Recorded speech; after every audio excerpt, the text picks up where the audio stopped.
somente a fé. Hoje, nós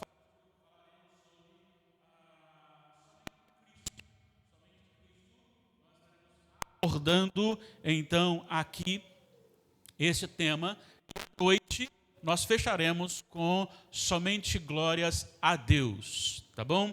Por que fechando agora? É porque, pela graça do Senhor, hoje, na verdade, terça-feira, né? Que amanhã ainda estamos trabalhando ainda, mas terça-feira estaremos aí saindo de férias para descansar um pouquinho, porque a mente já não está funcionando muito bem, né? Então a gente precisa descansar um pouquinho também. Então nós estaremos fazendo isso. Lembrando nossos irmãos que nós teremos uma programação especial referente à Reforma Protestante no dia 31 de outubro, a convite da nossa amada irmã Igreja Assembleia de Deus, aqui de Nova Brasília. Eles já estão aí nos domingos falando sobre os pilares da Reforma Protestante, e no dia 31, a Igreja Presbiteriana de Nova Brasília estará com eles ali no templo da Igreja Assembleia de Deus, no sábado, o último dia de outubro, dia da Reforma, e nós estaremos então ali cultuando ao Senhor, tratando justamente também deste último pilar que nós trataremos hoje à noite, glórias somente a Deus. Muito bem, vamos para a leitura da palavra. Primeira epístola de Paulo a Timóteo, capítulo 2, versículos 5 e 6. 1 Timóteo 2, 5 e 6. Embora vocês estejam com máscara, fica mais difícil de ouvir a leitura, mas eu convido a ler comigo em voz audível. Primeira epístola de Paulo a Timóteo, capítulo 2, versículos 5 e 6. Leamos a palavra do Senhor, escrita, inspirada por Deus e escrita pelo apóstolo Paulo. Leamos. Porquanto há um só Deus e um só mediador entre Deus e os homens, Cristo Jesus, homem, o qual a si mesmo se deu em resgate por todos, testemunho que se deve prestar em tempos oportunos. Fiados na misericórdia e graça do Senhor, que atenderá às orações realizadas, feitas pela igreja, para que recebamos iluminação do Senhor, inspiração do coração, no sentido de força, de dedicação, para que possamos entender a palavra do Senhor. Crendo nisso, exporemos então este texto e abordaremos o tema Jesus, o único mediador. O pastor, escritor Martyn Lloyd-Jones, pregando em Atos capítulo 3, versículos 12 a 18, ele fez a seguinte afirmação, abre aspas: desde o princípio, os filósofos têm tentado encontrar Deus, mas, disse Paulo, o mundo não conheceu a Deus pela sua sabedoria, 1 Coríntios 1, 21. Os filósofos não conseguem chegar a Deus. Os mais inteligentes entre eles chegam a um ponto no qual dizem que tem que existir um Deus. Contudo, não podem ir além disso. Não podem ir além disso. Nós hoje estaremos trabalhando justamente esta dinâmica de mediação e única em Jesus. O apóstolo Paulo está escrevendo a Timóteo, o jovem pastor, que deveria dar continuidade ao seu ministério, pois ele já está ali bem no final do seu ministério. Ele está preparando esse jovem pastor, e ele trata das dificuldades, ele trata dos problemas que surgiriam, ele trata das perseguições, ele trata da falsidade que entraria também dentro e infiltraria-se dentro da igreja através de falsos mestres, de falsos pastores. Ele trata a questão da periculosidade humana do próprio Timóteo e do próprio ser humano, da própria liderança, a necessidade de estar na presença de Deus. E no capítulo 2, ele inicia conclamando, chamando, exortando ao jovem pastor Timóteo que exercite constantemente a oração. E ele fala a favor de todas as pessoas, a favor das autoridades, e ele vai dizer porque é necessário que este evangelho seja proclamado e que em todas as etnias, em todas as línguas, em todos os povos, o evangelho chegue, porque este é o princípio que é estabelecido pelo Senhor. E quando chegamos então no texto lido, ele começa com essa conclusão, essa conjunção, que ela pode ser de certa forma como que explicativa, por que ele está chamando a oração, e ele fala sobre a questão de um só Deus e um só mediador entre Deus e os homens, Cristo Jesus, homem. É interessante porque quando você pensa na questão mediação, automaticamente a nossa mente já é jogada para o rompimento de um relacionamento. Há agora uma lacuna, porque se precisa de uma mediação, significa que há uma inimizade entre as duas partes. Se você fala que para conversar com alguém eu preciso de uma mediação, de um mediador, significa que eu não consigo chegar até aquela pessoa por mim mesmo. E este rompimento se deu na queda, quando ali houve o pecado estabelecido, instaurado e agora propagado através da geração de Adão. E o homem se tornou inimigo de Deus. E nós temos, então, algumas classes de pessoas dentro da humanidade. Nós temos aqueles que estão declaradamente inimigos de Deus e que não fazem não tem problema nenhum em dizer isto, em anunciar isto. Eu não creio em Deus, eu não quero o Senhor, eu não quero saber de Deus. Nós temos um outro grupo que está fora, porém também dentro, e é um grupo só da igreja. Aqueles que não são da igreja, mas que dizem sobre Deus, que querem até Deus. E este grupo, apesar de não ser eleito de Deus, também está inserido no meio da igreja e carrega consigo a síndrome de Adão, de querer participar do jardim de Deus, de querer comer dos frutos criados por Deus para abençoar o ser humano. Querer estar ali sendo sustentado por Deus, querer estar ali a partir do momento que necessita, ter Deus não como uma intimidade de relacionamento e de submissão por parte humana diante da soberania desse Deus, o senhorio desse Deus, mas que carrega consigo um relacionamento tratando Deus como um provedor necessário, um banco em que eu possa ir até Ele e apenas buscar nele as minhas necessidades. Então eu preciso de comida, eu vou a Ele. Olha, eu quero comida. E aí Deus me dá comida. Ah, Senhor, agora eu quero roupa. Deus me dá roupa. Senhor, agora eu quero uma casa. E Deus me dá uma casa. Eu quero um automóvel. Deus me dá um automóvel. Eu quero um emprego. Deus me dá um emprego. Eu quero saúde. Então eu vou até esse Deus à medida que eu preciso de alguma coisa que eu acho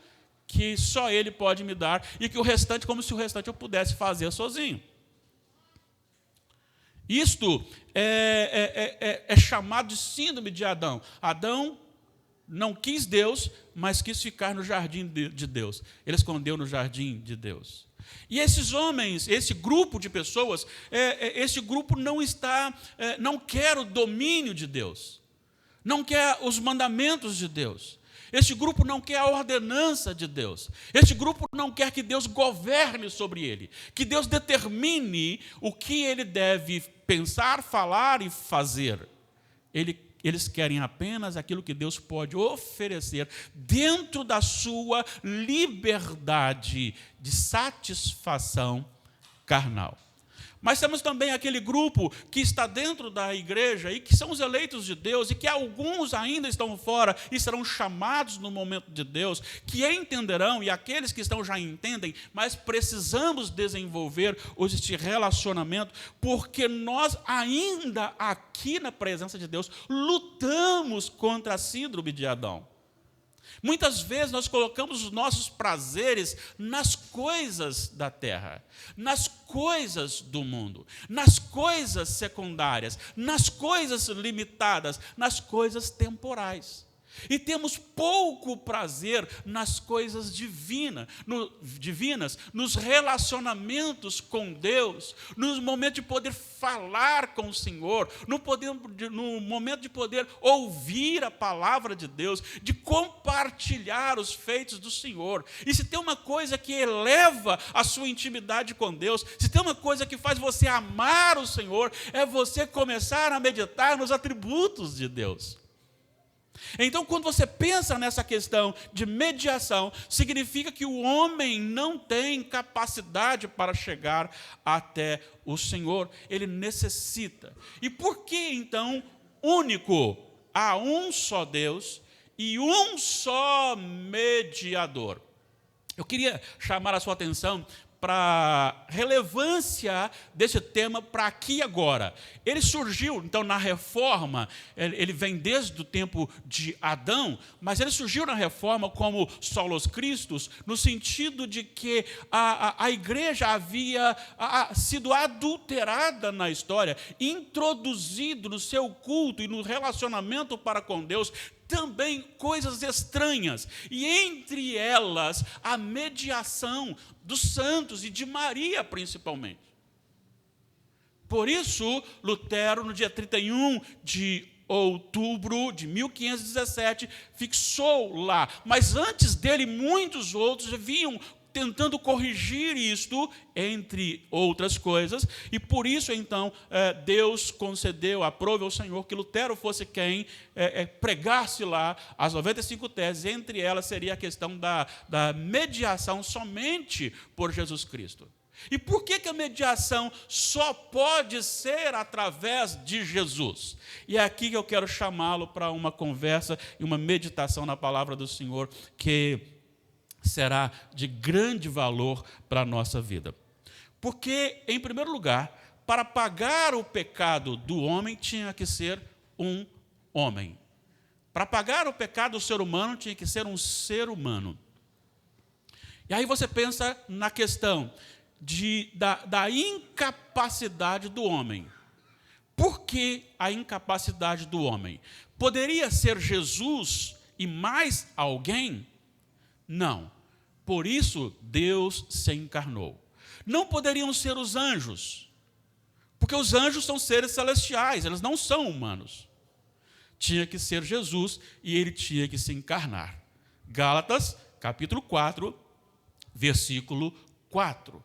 Vindo, porém, à plenitude do tempo, enviou Deus o seu Filho, nascido de mulher, nascido sob a lei.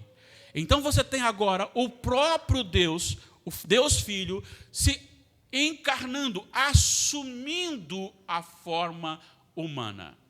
Então não podia ser os anjos, porque o anjo é ser celestial. Então foi necessário que Jesus se encarnasse, submetesse então a natureza humana e a lei estabelecida. Mas não podia ser uma outra pessoa? Não podia ser uma outra pessoa. Por que razão? Porque, em primeiro lugar, vamos lembrar de Salmo 51, 5, quando Davi disse: eu nasci na iniquidade e em pecado me concebeu minha mãe. É bom lembrar que os nossos filhos, ainda bebês, eles já nascem pela sua natureza condenados à eternidade longe de Jesus. Por causa do seu estado, se não for a eleição de Deus, através de Jesus, os nossos filhos não poderão ser salvos, ainda que morram na infância. Porque eles já nascem com os seus corações corrompidos, e não é o que se faz que condena, mas o que conduz a fazer. E aí, eu falo para você, ninguém ensina o seu filho a bater na sua face, a pegar birra. Ainda que você pegue o seu filho e diga o seguinte: vou criar um menino ou uma menina para que possa ser o redentor da humanidade. E leve esse bebê e isole-o da sociedade. Assim que ele começar a agir por conta própria, aflorará na sua natureza a corrupção. E ele estará exercendo a sua pecaminosidade. Bom, você pode até pensar o seguinte: então, se crucificasse o ser humano, não haveria redenção? Não, primeiro que teria que crucificar todo mundo. Porque todo mundo é pecador. Todo mundo é pecador? Sim.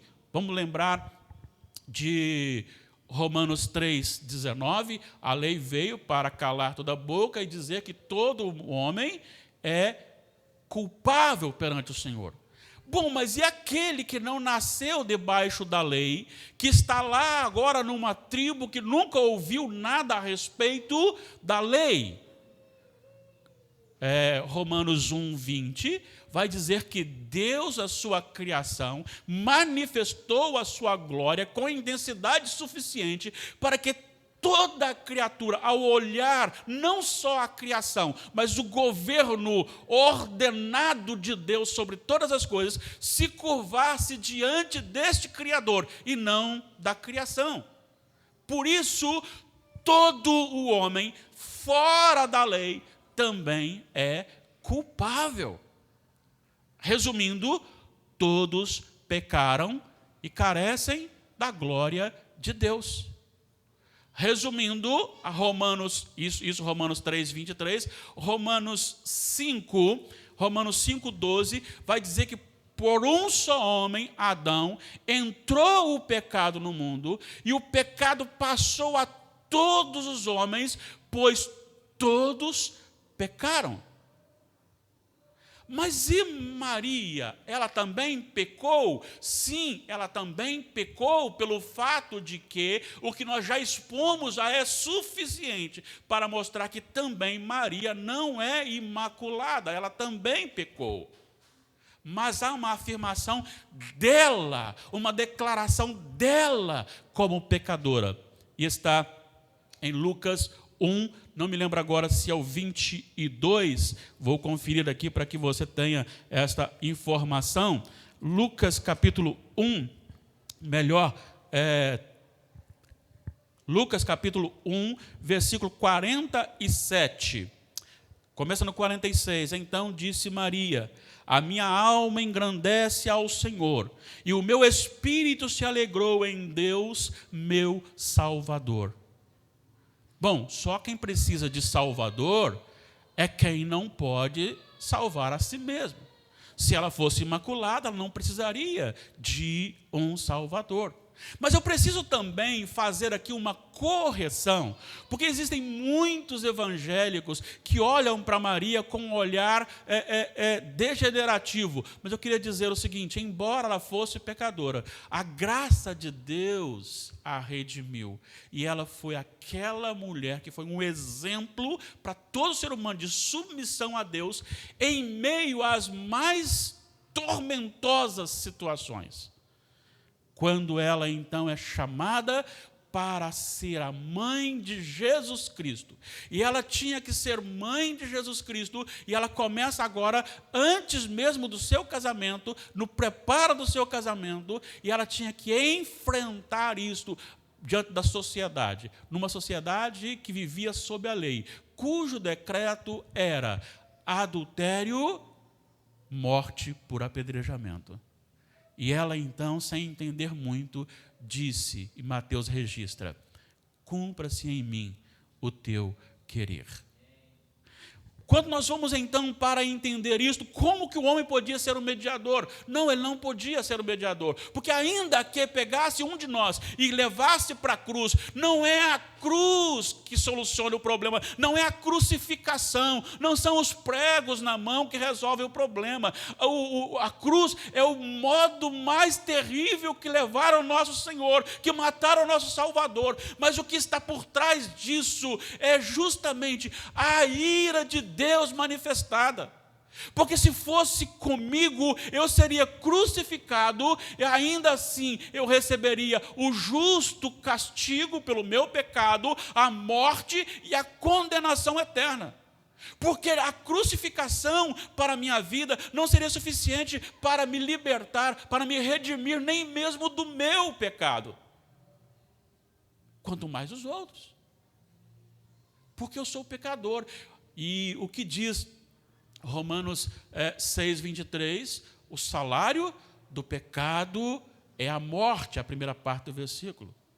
Então, se eu fosse levado para a cruz, se eu fosse crucificado, se eu fosse maltratado, se eu fosse zombado, e depois então crucificado como foi Jesus, ainda assim eu estaria recebendo no meu corpo e na minha alma tão somente aquilo que ela merece. Eu seria crucificado, sofreria e ainda assim eu viveria ou passaria a eternidade na perdição. Era necessário alguém diferente. Então esse que encarnou, ele precisava nascer sem pecado. Ele não podia ter nele a natureza. Todos os outros, todos, desde Adão, após a queda, até o último que nascer antes da volta de Cristo, todos nascem corrompidos, como nós já citamos, Romanos 5:12, por um só Adão entrou o pecado no mundo. E então, por questões de DNA, nós somos então todos nascidos na mesma corrupção. Por isso, o nascimento de Jesus foi diferenciado. Mateus, se você olhar lá, o capítulo 1 de Mateus, e aí você encontra sobre a questão do nascimento de Jesus, o versículo 18, você encontra, Mateus 1:18, o nascimento de Jesus Cristo foi assim, estando Maria, sua mãe, desposada com José, sem que tivessem antes coabitado, achou-se grávida pelo Espírito Santo. E Lucas, o capítulo 2, eu não estou me lembrando agora qual o versículo, mas vai dizer que ela foi tomada, envolvida pelo poder do Espírito, de tal forma que o que foi gerado nela é justamente o Santo. Ele é o Filho de Deus. Para que ele tivesse a natureza humana, ele nasceu de Maria, mas ele não foi gerado por José. Ele não foi gerado por um relacionamento natural de um casal casado. De um homem e de uma mulher, de um marido e de sua esposa. Ele foi gerado primeiro pelo Espírito Santo, para que ele nasça sem pecado, para que ele não carregue a corrupção na natureza. Ele também nasceu desta forma, num mistério em que Maria achou-se grávida sem relacionamento. Ela achou-se grávida ainda virgem. E se você olhar Mateus 1:25, você encontra o seguinte: contudo, José não a conheceu, enquanto ela não deu à luz um filho, a quem pôs o nome de Jesus. Não só a concepção foi na sua virgindade, mas a gestação foi na sua virgindade, e o nascimento de Jesus da sua virgindade. A diferenciação, agora nasce um que, embora tenha a natureza sujeita a todas as tentações e a todas as fraquezas de todos nós, mas esta natureza que nasce no ventre de Maria é também divina, e este que nasce de Maria, ele não nasce com a natureza em pecado, sujeita a pecado, mas não em pecado. Por isso ele é único. Por isso só ele pode redimir. Por isso só ele pode mediar o homem caído ao Deus santo, criador de todas as coisas. Ao Deus sublime, majestoso, ao Deus que se relaciona com o ser humano, o Deus de Abraão, o Deus de Isaque, o Deus de Jacó. Mas esse Jesus não só tinha que nascer, mas ele tinha que viver em perfeição. E se nós olharmos alguns textos, por exemplo, 1 de Pedro, capítulo 2, versículo 22. Primeira epístola de Pedro, capítulo 2, versículo 22. Nós encontramos a seguinte afirmação. Lerei também o anterior para nos ajudar a entender. Porquanto para isso mesmo foste chamados. Capítulo 2, de 1 de Pedro, 21 e 22, então. Pois que também Cristo sofreu em vosso lugar, deixando-vos exemplo para seguirdes os seus passos, o qual não cometeu pecado, nem dolo algum se achou em sua boca. Não cometeu pecado, nem dolo algum achou-se em sua boca. Hebreus capítulo 4, versículo 15, nós encontramos aqui a expressão maravilhosa, capítulo 4 de Hebreus, versículo 15, vai dizer, lerei também o 14, para que a gente possa contextualizar, tendo, pois, a Jesus, o Filho de Deus, como o grande sumo sacerdote que penetrou os céus, conservemos firmes a nossa confissão, porque não temos sumo sacerdote que não possa compadecer-se das nossas fraquezas, antes foi ele tentado em todas as coisas, à nossa semelhança, mas olha o final, mas sem pecado, sem pecado. Capítulo 7 da mesma epístola aos Hebreus, versículo 26, nós encontramos o seguinte: com efeito nos convinha um sumo sacerdote como este, santo, inculpável, sem mácula, separado dos pecadores e feito mais alto do que os céus, inculpável, imaculado. Só quem não tem pecado podia então pagar pelo pecado da humanidade. E este é o princípio do Cordeiro perfeito, do Cordeiro sem defeito. É neste momento que ele opera a remissão. Por isso, só Jesus, nada mais que Jesus. Hoje nós vemos então a relevância desta mensagem para os nossos dias, porque ainda existem muitas pessoas atribuindo a sua salvação à sua própria denominação. Alguns dizem, fora da igreja não há salvação. Alguns dizem, só a nossa denominação é certa, todas as outras estão erradas. Então, saiu da nossa igreja, está condenado. Aí, então, a mediação seria através da igreja? Não. A igreja é você convertido. A igreja é você eleito. A mediação da igreja para com o Senhor é Jesus Cristo e somente Jesus Cristo. E para que nós pudéssemos, então, alcançar esta bênção da salvação, essa mediação se deu não apenas em alguém perfeito, mas que na cruz do Calvário, numa troca injusta, porque, segundo os Coríntios 5, 21, aquele que não tem pecado, ele o fez pecado por nós, para que nele nós fôssemos feitos justiça de Deus. É isso que aconteceu. Jesus tinha a natureza, e tem a natureza, e quando ele estava aqui com a natureza humana suscetível propícia a toda a nossa fraqueza, como lemos em Hebreus 7, 26. Ele passou por toda a tentação com a sua humanidade, com a probabilidade de cair. Ah, não, mas ele não caiu porque ele é Deus. Não! Ele não caiu porque ele é Deus. Ele não caiu porque ele é perfeito como homem. Ele é homem perfeito. Por que eu posso afirmar isso? Porque Paulo escreve depois aos Filipenses, e ele vai justamente afirmar esta verdade. Eu quero então lê-la com você aqui. Filipenses 2, versículo 5. Quando nós somos conclamados a ter a mesma mente de Cristo, tende em vós o mesmo sentimento que houve também em Cristo Jesus. Pois ele, subsistindo em forma de Deus, não julgou como usurpação o ser igual a Deus. Antes, a si mesmo se esvaziou, assumindo a forma de servo, tornando-se em semelhança de homens e reconhecido em figura humana. A si mesmo se humilhou, tornando-se obediente até a morte, e morte de cruz. O esvaziar-se da sua glória não significa que ele perdeu a glória dele. Não significa que ele deixou a sua divindade para lá e virou só homem, mas significa que ele, mesmo Deus e mesmo homem, ele não usou deste poder, dessa onipotência divina em benefício próprio, até mesmo nas tentações. Tanto é que ali no jardim do Éden, ele recorre ao Pai e diz: se possível, passe de mim este cálice, mas não faça a minha, mas a tua vontade.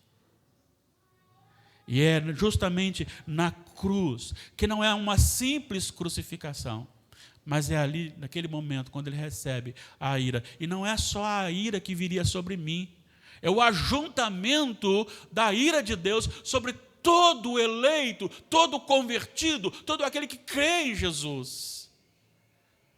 Isso é tão maravilhoso, isso é tão gigantesco para a nossa mente tão pequena e tão corrompida, que isso deveria fluir do nosso coração, louvores, adoração a Deus, alegria, e deveríamos dizer o seguinte: não quero mais aquilo, eu vou gastar pouco tempo com o futebol, eu vou gastar pouco tempo com o lazer, eu vou gastar menos tempo, eu vou gastar mais tempo com Deus, eu vou gastar mais tempo com os irmãos, reunidos diariamente no templo, em oração, ouvindo os ensinamentos do Senhor, compartilhando as doutrinas do Senhor. Eu quero passar mais tempo onde está o povo de Deus, onde se fala sobre Deus, onde se tem Deus, onde se conhece a Deus.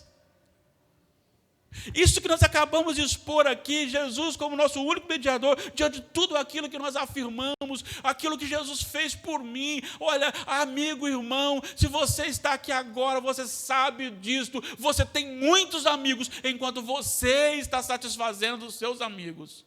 O dia que você não puder satisfazer os seus amigos, a maioria vai embora. E você fica, se não sozinho, você fica com o mínimo de pessoas com você.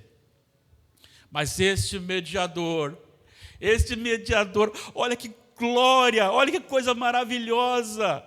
Romanos, para a gente terminar aqui, nosso tempo já se esgotou. Romanos,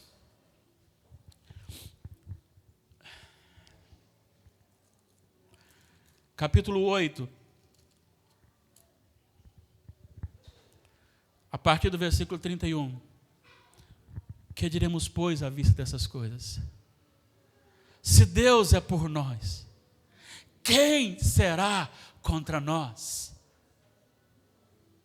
Ele está dizendo que a possibilidade do mundo se virar contra você, por ser servo, filho de Deus, redimido, por ser santo. Aquele que não poupou o seu próprio filho, antes por todos nós o entregou, porventura não nos dará graciosamente com ele toda a assistência?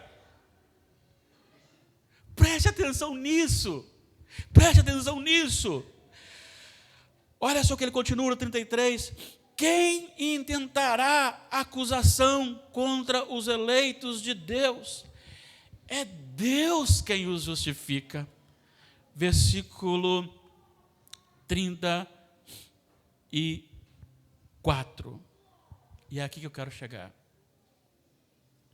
Quem os condenará?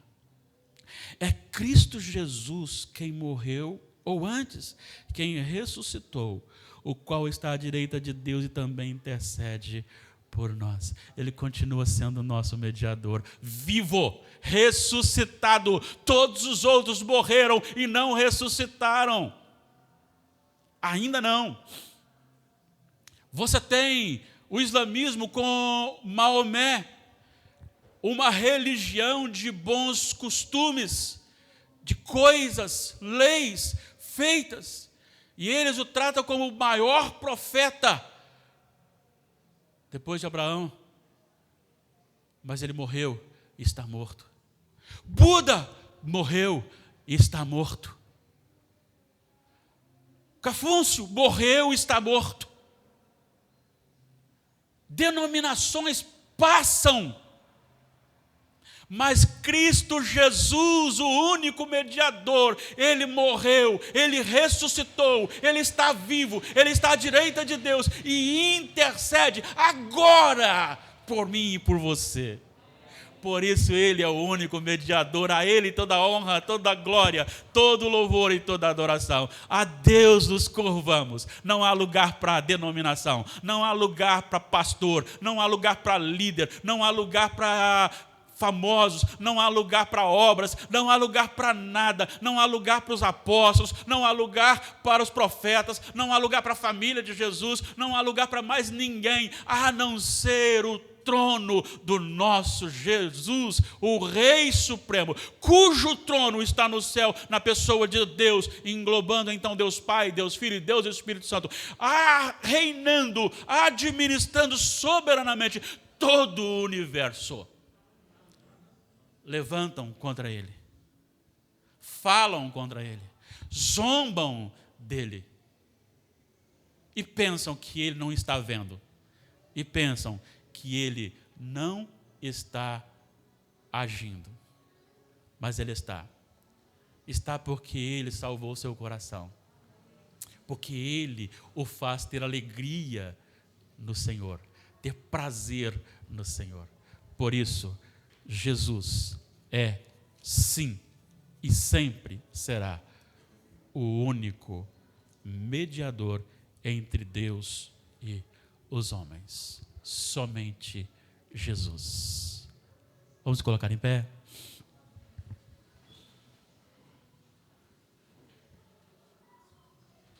Receba, Senhor, a nossa adoração. Reconhecemos, Pai, que Tu és santo, assim como nós cantamos mais cedo. Reconhecemos que Tu és o amigo verdadeiro. Reconhecemos que Tu és nosso íntimo, mas isso por graça, porque continuas sendo o único Deus, a quem nós temos que glorificar e exaltar. Bendito seja o Senhor para todo sempre. Louvado seja o Senhor por Jesus Cristo, em quem Tu te revelas e Tu mostras na face dele a Tua glória. Graças te damos porque a venda dos nossos olhos foi tirada. E diante da revelação da Tua palavra e da ação do Espírito Santo, nós fomos convencidos do nosso pecado, da justiça e do juízo. Mas também nos foi revelado, ó Pai, a obra maravilhosa, redentiva. E a nossa reconciliação com o Senhor através de Cristo Jesus, o nosso único e soberano mediador. Nos curvamos ante a glória do Senhor e pedimos-te, ó Espírito Santo, trabalha o coração de cada um aqui, a começar no meu. Quebra o nosso coração, tome conta da nossa vida, encha-nos de gozo em Ti, de alegria no Senhor, de prazer no Senhor, para todo sempre. Nós clamamos ao Senhor, em nome de Jesus.